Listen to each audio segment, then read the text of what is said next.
Youngster You.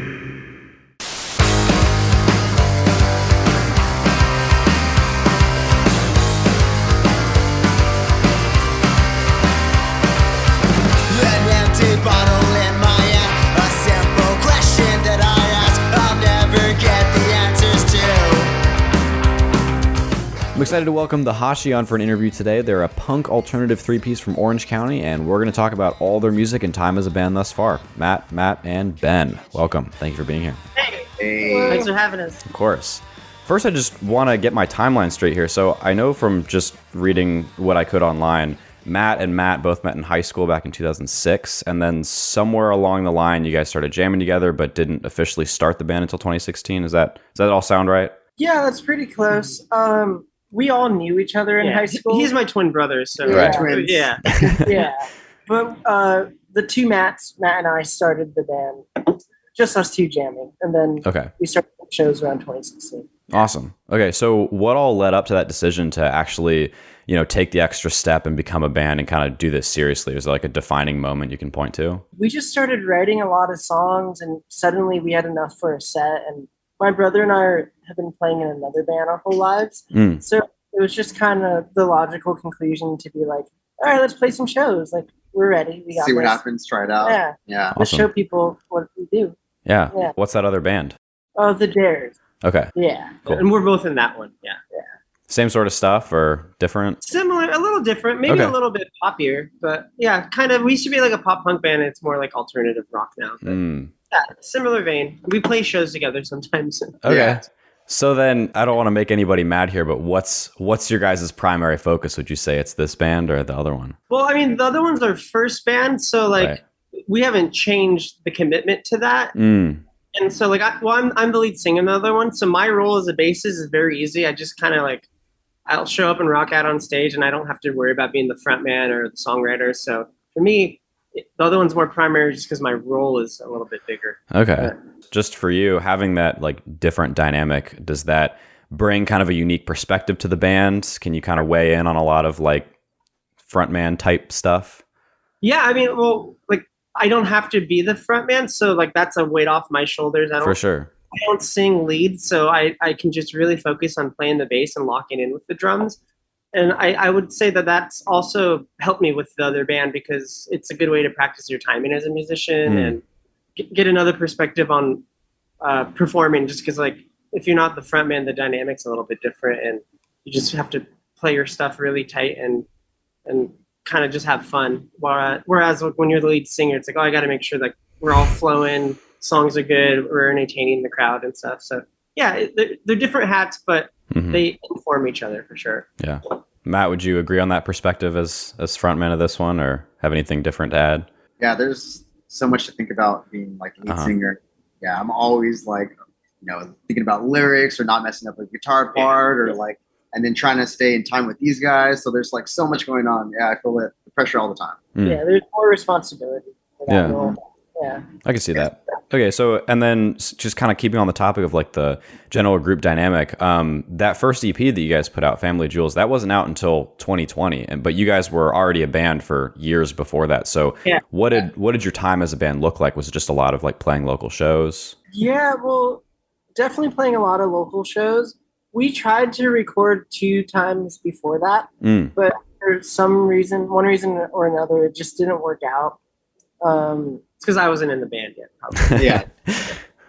That's the missing link. Don't let it go. Yeah, so we tried to release stuff earlier. It just didn't work out. And then we were like, okay, let's actually release something. We've been playing a bunch of shows for a couple years now, a few years. And yeah, so we finally released something after trying several times. Cool. And that was, I think, now I went back and looked, I think it was February 2020. Is that right? That came out? Yeah, you're putting it together pretty well. Yeah, so, yeah.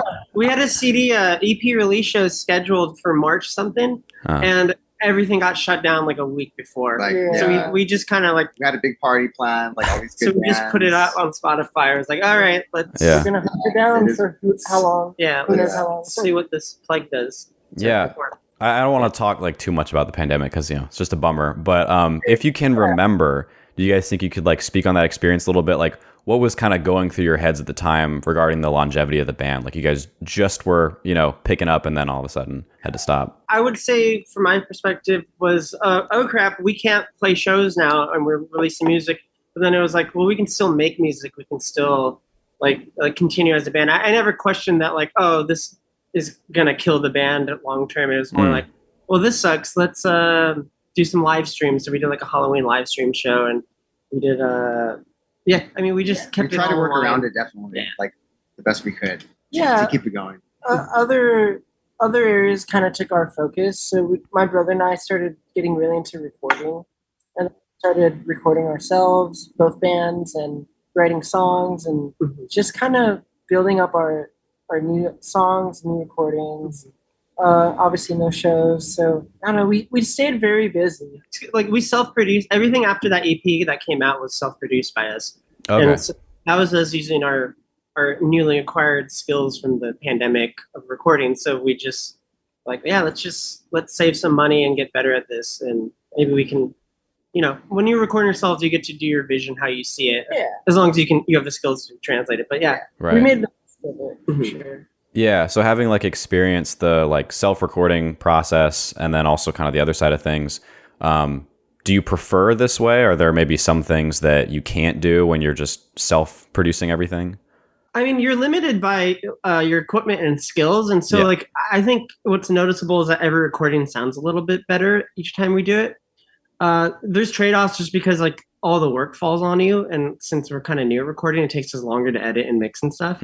But I would say overall, it's very liberating. Like we can just do what we want, record what we want, and not have to look at the clock or worry too much about money. Yeah. It's all upfront cost. Yeah, I would say stressful. the only trade-off would be the workload that you now have to take on. Yeah. Right. But yeah. Yeah, and I feel like if you're, paying for studio time or something like that, it maybe lights a fire under you a little bit more, to get something done. Yeah. Yeah. You haven't run into any difficulties like that at all, or? Well, I mean, I have a problem with procrastinating, as a lot of musicians do. So Yeah. I mean, it's taken us longer because like when you're paying a guy, there's like there's a pressure on him delivering it to you, or That's true. Yeah. or her. Yeah. Like you said, it was liberating, and I think that's super true. Just because we get to, if you're paying for studio time, you have to go and lay down your tracks, and there's less time to just kind of experiment with like what you add to it. And I don't know. I just think having the ability to record ourselves has just been a game changer. As far as our music, our sound, but also the experience of recording itself. Awesome. I agree with that. Cool. Well, so kind of in the same vein of like recording and experimentation, in terms of like songwriting, I remember reading that singer Matt, was the main songwriter on Family Jewels. Is that different for any of your subsequent releases, or is like that dynamic within this band pretty much the same, where he writes most of the songs? Still the same. Okay. Yeah. Writing Yeah. it. Yeah. All the ideas come from him, and then like even on the Family Jewels stuff, he brings it to the band, and then we all kind of kind of play with the dough and make it our own thing. But all the song ideas come from him, and then we work on the arrangements and stuff. Yeah, well, me and him have always kind of like, well, I co-write with you too, obviously. Yeah. So the process usually looks like this. He'll have a song idea, and then I'll tell him what I think. I'll sort of like help him arrange it, and we collaborate in that way. So it is sprouting from his mind, but then it's like it's going through the machine of the Hashi. Yes. Yeah.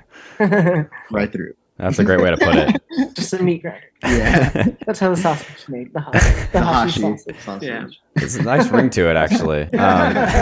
Good Best analogy. metaphor ever. Yeah. And you guys have agreed to in the past that writing music can be a great way to purge a lot of negative emotions in some ways that you might have. And everyone's, different with this. But do you find that the more you perform a song written under those circumstances, the less you feel about it? Or does the content of the song make the performance mean more to you? Oh, that's a good question. I think it means more to me. Like continues to build, and then I have this like, oh, that's like that song's my baby though. You know, like I have those emotions for it because I remember exactly what I was thinking when I was writing it, or and then having like the crowd there, it brings it all together. I would say for me, it's literally both. So like the content of it and like the emotions you're feeling at the time, like you're definitely gonna still feel something of that. But once you start performing a song, it kind of takes on its own life, and it becomes something outside of it. Mm. And that's especially true for me as a drummer and a songwriter in the other band, where like, oh, this is a drum song, so I'm performing it, and it's more of a performance at that point. And the emotion's still there, but it's not like, oh, I'm reliving this like breakup every time I play. It's You know? probably Yeah. cathartic in the beginning, and then it's like, okay, we did that, and now Yeah, we're it just it becomes its re-performing. own thing. Mhm. And yeah. Yeah, and there've been, I think you guys have been playing kind of a lot of shows recently, and you have like more lined up. Is that kind of your primary focus right now, or is there like more writing / recording that you're still doing? Yeah, but so Both recording at will be the once. next step. Okay. I think when did we put our last single? St. Patrick's Day. Was it St. Patrick? I think Okay. St. Patrick's Yeah, so Day, we're due yeah. to like start the process on the next batch of songs. Mhm. So that'll be our focus. But I think we just knew going into summer that we wanted to play as much as we can, especially since shows were happening and they've been happening for a while Yeah. now. But yeah, there's some pent up show urges that we needed to get out, and I think that's what Well, we're yeah, doing we now. want to make up for lost time. Yeah. That's like the quickest way to grow. Yeah. Yeah. And we didn't get our damn EP release, so Yeah. Yeah. we're all So, we But got we're- a chip on our like shoulder. even when Mm. we're busy playing shows, we're still jamming and writing all the time. So we try to do both at once. yeah. Okay, We're always working on new songs all the time. cool. Yeah, is there like a timeline that you guys have, or can we just like expect, I don't know, maybe some more singles, an EP, an album, maybe? We'll aim for a single in the fall. I think that's probably a realistic timeline. Single by Halloween for sure. Yeah, yeah. For sure. Yeah. Hopefully before. Yeah, hopefully before. That's Yeah. gonna be like I would say anything- like a couple months. Yeah. Yeah. We've all been really busy recently. He's in grad school. I just graduated, so I Oh, have wow. a little bit more time. So hopefully that'll speed up the Yeah. process, and I have one less excuse for procrastinating now. So yeah, we've just been we still busy. do it. though. Yeah. Hmm. That's actually really interesting. What does like that dynamic look like, having, school or otherwise just other commitments in life, and then how do you balance that with like this band? Is it more of a creative outlet aside from that, or? Schedules together with Yeah. everybody's work schedule and school schedule. Yeah. So it's like we have to find that one day out of the week to get together. Yeah. I think it's just natural, like as we get older, adult commitments, and Yeah. so like we still want to do music, and so if there's time, we'll make it work. Mm. And But it's gotten harder for sure. It's gotten harder and more stressful, but we still make it work. Even after like a crappy day where I'm busy, like had class or Super homework, tired. it's still fun to play music, and it's still like it's a reprieve from all the other commitments. Yeah. And so yeah, I mean it's gotten harder, but it still tastes as sweet just to jam and stuff. So Awesome. What are you guys studying, or what did you study, I guess? Yeah, I'm going for my master's in public administration. Oh, wow. Okay. Yeah, Cool. and then I just started an internship with an assembly member. So I have another. he's like thing a to do. staffer from Veep, is how I imagine it. Just- Except way more boring. and I got my degree in biology. Oh, so awesome. looking for Really cool. biology related jobs right now and all that jazz. But yeah. Cool. A couple of jacks of all trades. Yeah, and then Matt also cooks too. I cook at a restaurant. Yeah. We all got other side Wow. passions. Yeah. Yeah. And I was an English major as an undergrad, so like that's just another random. Yeah. Oh, cool. Yeah, I majored in English. Oh yeah. Matt, have you seen The Bear? Yes. Do you relate to that a lot in your like life Yes. as a We're cook? Oh, actually, really? like realistic, the way like the language, that's what I how hear, yeah. rushy, how crazy it gets. It's so Oh, that's cool. real. That's real. That's really cool. Yeah, because I guess I worked in service, but I worked at like a Panera. It was nowhere near the same thing at all. So Yeah, gotcha. Yeah. yeah, it's very different. But wow, okay. Well, now I have a new sort of take on that show. I guess we were kind of talking about songwriting for a little bit. I really wanted to talk about just kind of where you guys are located. So Orange County is honestly kind of the place to be right now for a band. It's a great community. Seems like there's always something going on. How do you think your area has helped you since being a band? And are there maybe some ways that have hindered your progress at all? That's a good question. I think it's helped us in many ways. Yeah.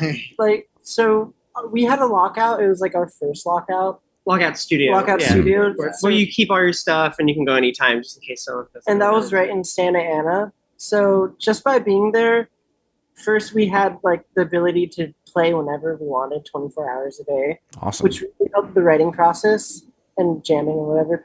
But then also by being in a lockout, you just literally bump into other bands all the time, and then there's venues all around the area. So Yeah, you're kind of tied into the community in a way that yeah, I feel like it's maybe harder to do in other places. we didn't really have that when we were in Whittier or Yeah. other places. Mhm. So yeah, just you feel part of a scene or immersed in the scene in a way that we didn't feel before. Yeah. And then another good thing about Orange County is that there's a lot of places to play, and then like he said, we're just bumping into bands, so it's easy to just jump on shows. Like, oh hey, we know of this band, and Yeah, like- or we'll get invited. yeah, And just all the just, like, benefits of yeah. a musical community, which is like you kind of need to do at this Yeah. level of a band For that we're sure, at. you all like lift each other up. Awesome. Yeah, I like Orange County. We're not from there originally. I mean, Oh, okay. we went to Whittier High School, so that's like closer to LA. It's like Oh, east of interesting. LA.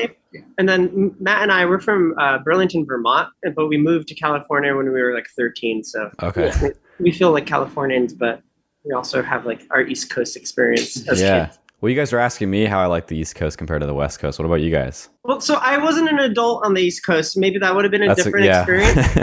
And I feel like handling snow would have been a bitch. Right. But I love California, man. Like, yeah. like I don't know. I don't see myself leaving. It would take a lot for me to leave. Mhm. That isn't to say there aren't other great areas. I still like getting out of California and Yeah. seeing places, but I But it's nice to come back to. I feel love like home now. yeah, I love the East Coast. However, California feels like home when I'm Right. here. Okay.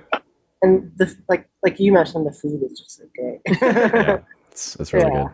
I was noticing that you guys play a lot of shows with kind of longer local lineups. Is that a preferred layout for you guys, or do you like just the classic one opener, one headliner type of format? I like the longer one, to be honest. Yeah. Okay. Like it's kind of like a safeguard against having empty shows, just because like people bring like their friends and family, and then you get to perform. You kind of have like a guaranteed audience, and then I don't know. I think when it's just a couple bands, there's a lot more pressure to like, oh, that's got to be a good show. You got to draw. Yeah, Yeah. to deliver. Yeah. Yeah. So yeah, but yeah, we have been kind of doing more like smaller festival-y type. Yeah, that's what we've been Things. doing. I don't know. Yeah. Maybe there's just that's because there's so many bands out here. I don't know. Yeah. But I A like lot of it. bands right now. Yeah, that's cool. I hadn't really thought of just like, having more of a draw with more bands playing. You're gonna have more audience members, because Yeah. Yeah. For sure. it's a really great point. Do you guys have a favorite local band to play with? Favorite local band? Ooh, I don't know. There's a Um, bunch actually. Like there's a really good band called Barum. Okay. Yeah, We love to play with. They're really good. we like My Machete. My Machete, um, super good yeah, band. we've met a Cosmic lot of Kitten. cool. Yeah, there's just We have friends in a bunch of bands like Friend Yeah. Speed. Damn. We're I know, definitely yeah. answering this question. We're gonna leave out like I know. I feel bad for everybody we didn't mention, but we all love you. Yeah. This is cool though. It's giving me a lot more people to check out, so I appreciate it. Yeah. Yeah. I'll send you a list if you need. Awesome. Yeah, I would love that. I watched another interview you guys did like 2 years ago. Same sort of format. It was like maybe an hour long. Forgetting the name of it, but regardless, you talked about some like really great moments that you guys have had while playing live. There's been a lot more shows since then for you guys. I always love to hear stories too. So have there been any other standouts since, like any great live moments? probably. I'm trying Probably. Yeah. COVID fog right now. Yeah. Um, I feel like that's just never going to end.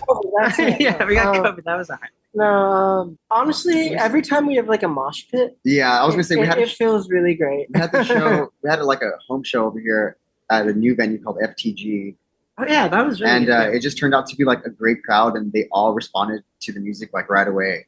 Like it was just like mosh pit. Yeah. We're doing something Everyone right. was having fun. Every song was just like insane. So that was a good time for us. That Yeah, was and definitely a especially highlight if for me. you're like a new band for a person, Yeah. even if they like you, a lot of times they're reluctant to like jam out. But at that Yeah. show, they just Lost they it. went they into lost it. Yeah, lots of shit. It was cool. Yeah, it was Yeah. tight. We've had some good shows recently, but it's just been like kind of run of the mill good shows. Nothing like Nothing super nuts. someone fell off and broke their leg or something. Yeah. that you would remember. It's but- more subtle, like, oh hey, Yeah. we're actually like playing very well together. Right now. Yeah. yeah, Like we didn't sound like we get this a excited week for the ago. most boring shit, but like yeah, yeah, Yo, bro, those- I love that G chord you did. yeah. That's how it is You nailed it. lately. yeah, I can't think of anything. I feel like we're gonna forget something, but yeah, Yeah. I can't think of anything crazy. Well, that's fine. No, those are solid. Honestly, the little moments are what make it, right? Absolutely. Yeah. our Halloween show, dressing up like we're always stoked to do a Halloween show. So that was Okay. like another like every Halloween we're always like, what are This we is gonna full face what are makeup. we gonna do? Like yeah. Yeah. So Yeah. I was Scooby-Doo, and my costume yeah. was like not wool, but it was a very thick costume, and playing drums in that is like, It was like he's Uh-huh. wearing Scooby's Sweating skin. like a dog. yeah. Yeah. They only sweat for the call. Yeah, I don't know. Yeah. I went to it was kind of a Halloween show last year. I think it was like on October 30th or something, but everyone dressed up anyway. And I kind of felt like I like didn't get the memo. I didn't even think about it. You know, I just hop in line and I'm like, oh, everyone looks really weird. So, but no, I love Halloween shows. Yeah. Yeah. Cool. Always such a great energy. And just because of what people are wearing, it's cool. I like when people are like just like shamelessly playful, and I feel like Oh, yeah. Halloween gives an excuse. Yeah. Definitely. And speaking of playing live too, you don't have many songs out right now, but as I mentioned, you're playing very often. So what portion of your set is unreleased? And in your experience? The vast majority. Yeah, Oh, really? Yeah. I mean, we have. Yeah. 70%. Wow. It's up there. It's up there. It's like, what do we do? Like 10 songs live, and we've only It recorded depends. like Sometimes. 6 of them. Yeah. Well, sometimes we do more than that. But we have other songs we don't even play. No, but yeah, there's well, we have plenty just sitting there. A lot of eggs in the basket. We got some recording Yeah. to do. Yeah, there's a lot I actually want to start tracking. Yeah. Does that have much of an effect on like the crowd dynamic with some of your set being songs people just can't know? They just don't know them. Yeah, so yeah. yeah. Or they remember specific ones. They're like, Is it there's- from live shows? Yeah, from the live shows. Oh, They're cool. like, can you play that one? They're like, we love that song. And I'm just like, damn, that's cool. Like, But I do notice, like, if I've seen a certain person at multiple shows, or they get a little bit more into or seem to recognize the recorded stuff, which is like a sign that you should probably record the rest of your stuff. But Mm. yeah, that's what we need to do for sure. Do you get like really strategic about the songs that you play that people might not know yet? Like, I've seen some bands play that maybe play like a lot of songs that I don't recognize from them, but they're always like kind of more catchy, more like easy to get used to quickly.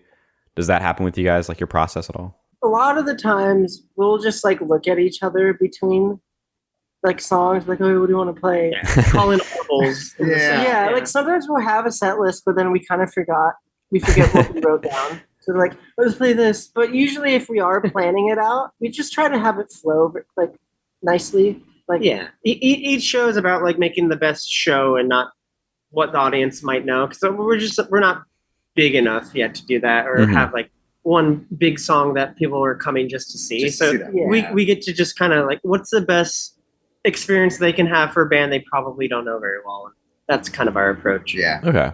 I just wanted to switch gears a little bit here and talk more specifically on influences because I think it's a really interesting topic. At least as far back as late 2020, I was just reading one of your guys' interviews online. Some of your favorite bands at the time included groups like Skeggs, Beach Goons, Together Pangea, Idols, and I think The Chats was one of them as well. I can honestly say that if you combine the sounds of all those bands, you would honestly get something that sounds very much like the Hashi. Some bands, Awesome. Yeah. Yeah. We did it, boys. We would love to play. We would love to play with all those bands. So. Yeah. yeah, Yeah. no, that'd be sick. There's probably some, that show through more than others, but it kind of gives you something to listen for. Like makes it more fun because it's like, oh, I kind of hear like Together Pangea there or something like that, and Yeah. absolutely. But yeah, first on that, how have your influences changed over time, and I guess which ones are still like very much a part of your regular listening? Our newest one, I think, was like Turnstile. Yeah. Ooh, Really, yeah. like, yeah. Because of you. He shows me a lot of these bands. And Yeah. I kind of just listen to the same shit. If I'm not listening to like a podcast in the Yeah. car, but that's I mean, we're always like just aging myself. Together right? Pangea is probably our favorite altogether band. Uh huh. That's like a huge reason why we started this like whole project. Yeah, so. we started going to their shows. Like he would invite me, and then Yeah. we're like, oh, they're so cool, and their sound is very. It's nostalgic, but very fresh at the same time. Yeah. Yeah, Uh, like I was really surprised at that. Like the newer album they put out, it was really good, and that was after a few years, I think, of like nothing. Yeah, Yeah, Their we sound like changes it. a little bit each time. Yeah. Yeah. We tweak it. I don't know. Our songs, like, We've been so busy with school. I haven't like discovered anyone. Yeah, yeah. and stuff I've listened to, but like sometimes I would just forget to even save it or something. Listen to Pup a lot. Yeah, I went through a big pop phase. Violent too. Soho. Yeah. Yeah. Really like Australian bands. yeah, I like Yeah, we High like the Tropics. Yeah. Oh, High Tropics are Yeah, good. they're Yeah, sick. there's a lot of like Australian, New Zealand bands. for whatever Betty Ray's. for whatever reason, their like Oh yeah. indie version of like old school pop punk reimagined is like my sweet spot. It resonates. Yeah. for It's you. Yeah. Yeah. So it's like random bands that we'll discover like as we're just play some random playlists. But then I feel like I always return to the stuff I grew up to as well, Yeah. especially for this band and like the parts I choose to play. I'm just speaking personally, but yeah. Like we all love Blink, Green Day. Yeah, Yeah. like old school Green Day too. That's kind of how I approach the bass parts I want to make up too. I mean, there's other influences, but Yeah. I'm not originally a bassist, so I'm like definitely I'm Anti-Fly emulating guys people. bass parts. Yeah. Yeah, I do like anti-fly bass parts. Yeah. Do you try to incorporate some of those types of sounds into your writing, or does it just kind of happen naturally more of the time? I think it happens naturally. You find a song or of a certain genre, and you want to write a song like that, and so maybe you end up using the same kind of genre signifiers Yeah. that already exist there, and maybe tweak them to your own sensibilities. But yeah. I would say we definitely do that, but it's not as intentional. It's kind of like it's more passive. Yeah. Yeah. A heavy influence was Descendants. That was always one of my favorite hear bands that. growing up. So I was like, I love this simple songs, straight to the point, 2 minutes and less. I like all that. That's fun to play live too, because that tends to be a high energy. Yeah. So obviously, your everyday lives kind of inhibit some music discovery a little bit, but how typically do you guys tend to discover new music, or what's maybe a preferred way that you like to come across new stuff? Honestly, I get it from these guys a lot. They're like, "Hey, check out this new band," because like I said, I don't. Usually I'm on Explore YouTube and that. I'm Oh, always right. looking for, new music videos. Yeah, Because, Yeah. They're I think a lot of Spotify playlists will introduce stuff to that me Yeah. too. too. Yeah. Definitely that, but it's And then No. local bands too recently. Yeah, we're always Yeah. listening to. it's surprising though how much is word of mouth, considering like all the playlists and All that. You all still the get it from internet your best friend or something. ways. Yeah. Yeah, which is a great way for it to happen. I'm actually kind of surprised at how good Spotify sometimes is at recommending stuff. Yeah, Like they I, got that down. yeah, I don't listen to Discover Weekly all the time. It's actually been a while since I have, but pretty much every time I do, there's another favorite that's in there. It's pretty cool. Yeah. Do you find the need to keep searching for music because of what you do? Oh, that's a really good question. Sorry if I just became the interviewer by accident. Yeah, this is my interview now. So no, thank you for that. Yeah, I don't think there's been any times where I'll I want to do another interview, but I don't know who. There's no one. I just think that there's a lot of bands. You don't have to look that hard. I'll definitely go through phases of I'll want to do a lot more discovery, or maybe I'll discover a lot of new bands. Then there's some phases where I just don't listen to anyone new for weeks or months, maybe. But yeah, Okay. I think there's. I don't know if you guys can relate to that at all, but Yeah, I can Definitely. absolutely. I don't really search it out that often, to be honest. I'll hear a song or someone will recommend me, and then I'll go down a rabbit hole. But usually, I just stick to what's comfortable. Yeah. yeah, I don't know. I hear you. I think most of the bands I probably come across are by accident, or Yeah. in terms of I don't set out to be I'm going to discover some new music right now. Yeah. Yeah. I also like to just go into a record store and pick out a CD or even a record that I just don't know what it is and be like, Cover. oh, put this on. I haven't done that in so I long, and know. that sounds awesome. That I feel sounds really cool. Yeah. I'll strike out sometimes, but most of the time, it's pretty good stuff. So Yeah. I'm gonna do that. that's a good idea. Hell yeah. yeah, it's fun. But something that came to mind was you guys obviously have pretty busy personal lives, and aside from just each other, what's an aspect of being in a band, writing music, performing music? What can you kind of point to that really keeps you in it? I mean, there's a lot, I guess. There's the joy of playing and the outlet and the therapeutic nature of It's it. definitely my medication that I need. So yeah. I know I need it. Just being creative, It's like the curse of the musician. You just can't not do it. It wouldn't make sense. You get And the bug You wouldn't and- feel right. You feel like Yeah. something's wrong. Yeah, it's very much a normal part of my life that I can lean on when I need to, and Mm. it's fulfilling. and then being able to write your own songs Like obviously the self-expression aspect's really nice, but I always see myself as a musician and then everything else too. So Yeah. Oh wow. it's Just- a big part of my identity for sure. Yeah, just the love of it. I mean, kind of a cliche answer, but it's what AC. fuels us. Well, I mean, it's a cliche for a reason, right? It's a classic. Yeah. So. Classic motive. Yeah. Cool. Okay. Well, I do have one final question I wanted to ask you guys before we kind of close it out. Well, we've talked a bit about like shows you have coming up as well as some new music you have coming out hopefully soon. So what's like one thing that each of you are especially excited about for the band right now? I'm excited to record the new stuff. Like I want to get better at recording, and I love the being in the studio aspect of being in a band a lot. So I'm really excited to see what we can do as we're getting better recording, and with all these new ideas that we've kind of just compiled over the last year or 2 years. I'm excited for our new fans that are on the way or that we've been getting through all these local shows that we do. So it's nice to see like people that are really into it and they have like a Hashi shirt or Oh, that's cool. Those now, yeah. so. So it's cool. It's a great feeling. Yeah, for me, it's kind of both of those things. It's getting new fans and just watching the band grow in popularity, and then also being able to like develop and then like unleash our new music and our new sound, and like just have the new wave of the Hashi, and like it's gonna sound like us, but it's gonna be a little different too. And we're trying new stuff. So. Yeah. Awesome. If you're in the Orange County area, you have a few opportunities pretty soon to catch the Hashi out in the wild, but otherwise, go stream their tight list of songs now and get ready for everything they have planned. Guys, thank you so much. Thank you. Ladies. Don't wanna